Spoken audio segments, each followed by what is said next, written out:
Hi everyone. आज हम मधुमक्खी पालन प्रबंधन के सामान्य सिद्धांतों पर बात करने वाले हैं। तो मधुमक्खी पालने से पहले इसके प्रबंध का अच्छा ज्ञान होना जरूरी है। इसमें प्रबंध समय तथा स्थान के साथ बदलता है। इसके अलावा प्रत्येक मधुमक्खी पालक का अपना निजी तरीका भी होता है जो उसके अपने अनुभवों से आता है। कारण मधुमक्खी की गतिविधियाँ स्थानीय मधुमक्खी पौधे तथा उनके फूलने के समय और जलवायु की विभिन्नता पर निर्भर रहती है। ये सभी स्थितियाँ मधुमक्खियों की सक्रियता पर बहुत प्रभाव डालती हैं। भारत एक विशाल देश है जहाँ पर विभिन्न प्रकार की जलवायु तथा वनस्पति पाई जाती हैं। इसके लिए मधुमक्खी पालन के लिए एक ही प्रणाली या एक ही प्रकार की परिपाटी नहीं अपनाई जा सकती है। भारत के सभी भागों में एक ही जात की मधुमक्खी पाली जाती है। इस कारण इनके पालने की विधियों में सैद्धांतिक रूप से काफ़ी समानता होना स्वाभाविक है।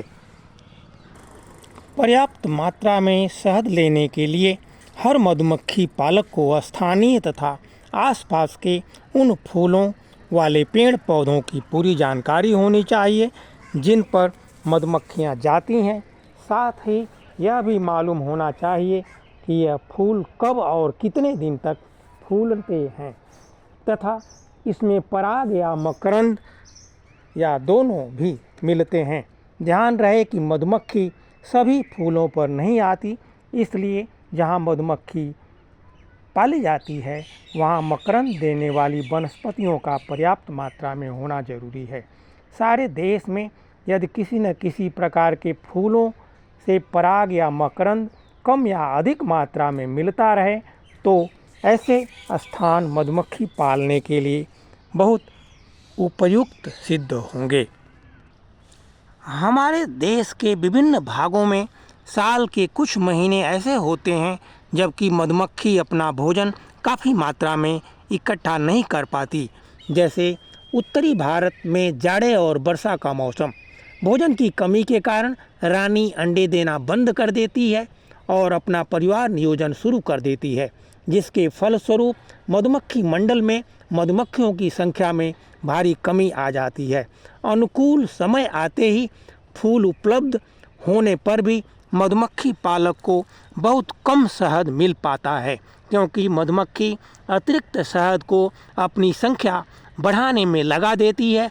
इस समस्या का सरल उपाय है कि खराब मौसम में जब मकरंद कम हो तो मधुमक्खियों को चीनी का घोल देना चाहिए। साथ ही पहले से एकत्रित किया हुआ पराग भी।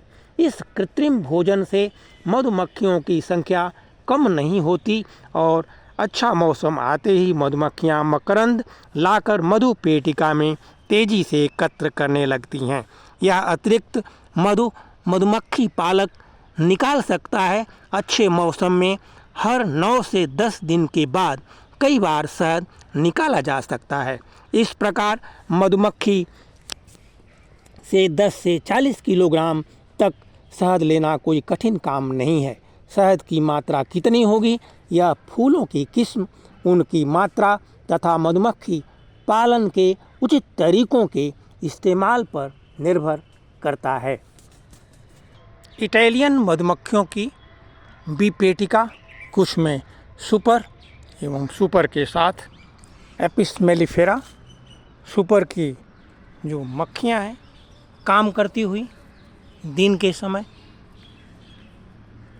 ये हम देख रहे हैं अंदर फ्रेम होगा और बी बॉक्स ये सुपर वाला है, इसमें काम कर रही है मधुमक्खी। इस प्रकार से हमने आज ये जाना मधुमक्खियों के काम करने का जो सामान्य सिद्धांत है।